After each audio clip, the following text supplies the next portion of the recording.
So I get a question a lot. What's the best way to use the ready-made lessons? I mean, by far, I think the ready-made lessons that Nearpod offers just really save teachers time because our time is so valuable. So we're gonna look in the public library and we're going to look in the to see what are some of the lessons they have that's already pre-made. So I am going to go to my public library, and actually they moved a few little things around, so this is only my material. So I'm going to go to Nearpod library. I'm feeling a little tired tonight, so I think that's what that was. So here you have the option to use these ready-made lessons. And in these ready-made lessons, you have the option to customize.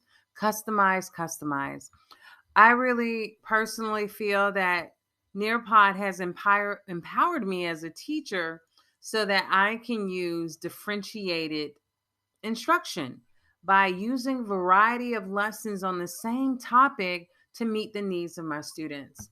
And you can search by video, you can search by activity, you can search by publisher. There are a lot of different ways you can search.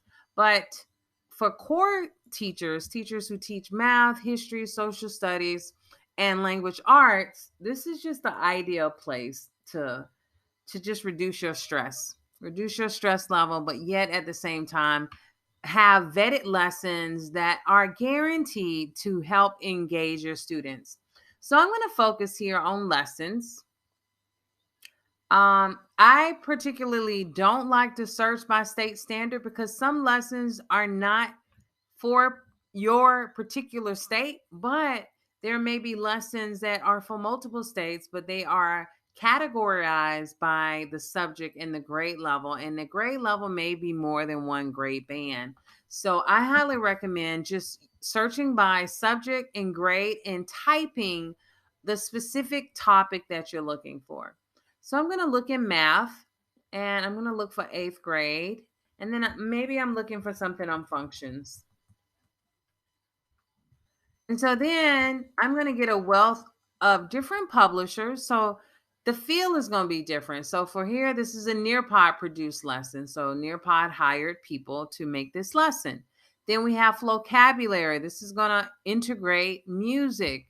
Vocabulary is going to be a little more interactive. And then you have Learn Zillion. And then you have a couple assessments here.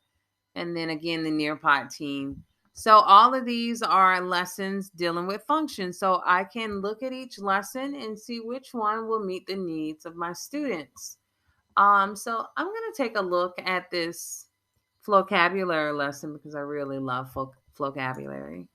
I just wish I had it when I was growing up.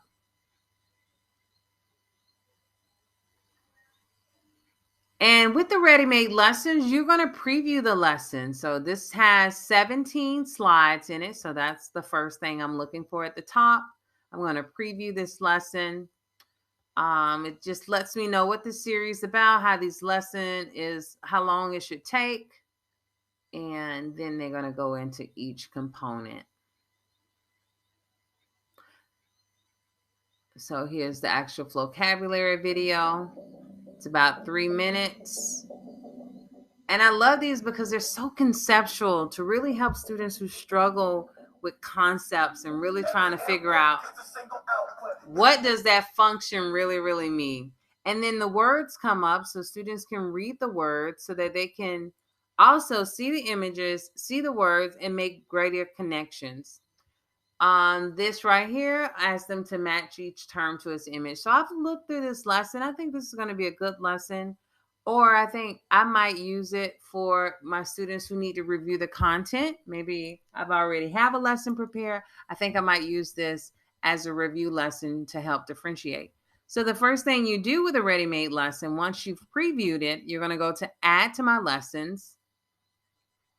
And then you have to click the same button a second time to show in my lessons. Once you show it in the lesson, now you have the ability to edit the lesson. And that's really the easiest way to use ready-made lessons is to find a lesson and then save it to your library and then edit the lesson. So I'm not going to duplicate it. This will allow like 2 forms. And if you have limited space, don't duplicate it. Just say edit the lesson. Because if you do make a mistake, you can always delete the whole lesson and then come back and look for it again. So one of the first things I do is I will delete what this series is about. My students don't need to see that. So I'm going to just delete that button there. Even this button right here, the first intro slide, I like to customize it a little bit. So I may change the layout of it. So I may change it where I can add a title to it. And so maybe I put that this is for my class. I'm going to put Miss Odaleke there. I can move that around so that I can see it better. So let's do that. And then you could put, if it's connected to a module, whatever. You can put whatever you like there. Now, again, with the layout, I did this one. Go back to the layout. I'm put it here. I can add some other text if I want to. But this image here in the background, you can also change the image if you don't like it. You can move the background. So I'm going to move this background down a little bit. Maybe I don't want to see that it says 8th through 12th grade. So I might say something like this, where the topic is Spark and then there's functions. And then I can move this paragraph. Oops, once I finish that, let me click out of it. And then I can move this paragraph up, and then I could put my learning objective here or the learning goal here. And I can even add audio. So if I had a student working on this independently, I can record audio right here. I'm going to allow this to tap into my microphone. I press the mic and say, hey, welcome to this unit on functions. This lesson will help you review functions, and you will have the opportunity to match different terms and to do a practice problem with some embedded feedback. Thank you, and I want you to do your very best, and I'm going to see you at the top. So, bam, I just recorded audio. I customized this slide. You can play it if you like.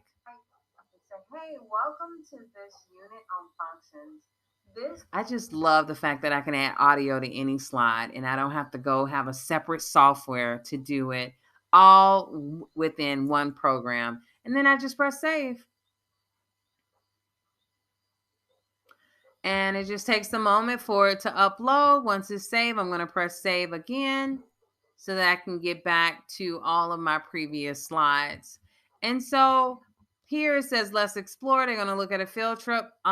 Depending on what I'm doing, I might just want them to have this intro and just practice together.